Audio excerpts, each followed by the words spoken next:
What Van Ranst is discussing is simply shocking. Van Ranst, in fact, explains how he has fooled the entire Belgian population during the swine flu through fear-mongering, out-of-context mortality rates, and media manipulation. He laughingly explains how he managed to impose the vaccine for the swine flu on the frightened Belgian population, a vaccine produced by the pharmaceutical companies he worked for. Thank you very much, Ab. Thanks for the invitation. And I was asked to tell you about my experiences being the crisis manager, the flu commissioner for Belgium, and highlighting the communication. And then you have one opportunity to do it right. I mean, day one is so important.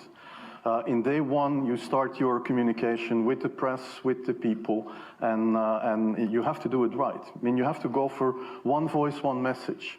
In Belgium, they chose to appoint a non-politician to do that.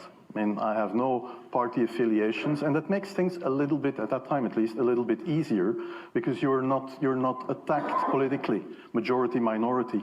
That doesn't come into play, and that was a huge advantage. The second advantage is that you can play in Brussels the complete naive guy, and get a lot more done than you would otherwise be able to do. You have to be omnipresent that first day or the first days, so that you attract the media attention. You make an agreement with them that you will tell them all, and if they call, you will pick up the phone. When you do that, then you can profit from these early days to get complete carpet coverage of the field, and they're not going to search for alternative voices there.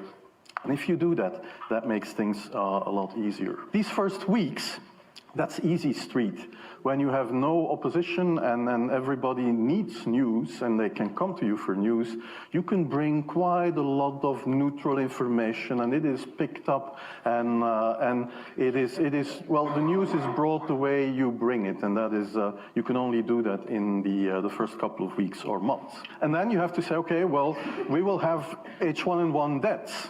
Of course, that would be unavoidable. I used there Sir Donaldson's quote, where he said that in the UK, by the peak of the epidemic, 40 people would die per day at the end of the summer. So 62 at that time million people in UK, 40 deaths a day. I worked it out for Belgium. That would be 7 deaths a day at the peak of the epidemic. I used that in the media. 7 Belgian flu deaths per day at the peak of the epidemic would be realistic. That is true in every year, even interpandemically. That is very, very conservative. However, talking about fatalities is important, because when you say that, people say, wow, what do you mean? People die because of influenza? And that was a necessary step to take. And then, of course, a couple of days later, you had the first H1N1 death in the country, and the scene was set and it was already talked about. And then you had to pick who is going to be vaccinated first. And then, well, women and children first, whatever. I mean, risk groups, they were important. And then I misused the fact that the top football, soccer clubs in Belgium inappropriately and against all agreements vaccinated they made their soccer players priority people. So I said, I can use that. Because if the population really believes that this vaccine is so desirable that even the soccer players would be dishonest to get their vaccine, I said, okay, I can play with that. So I made a big fuss about this. This is Van Ranst is raving mad.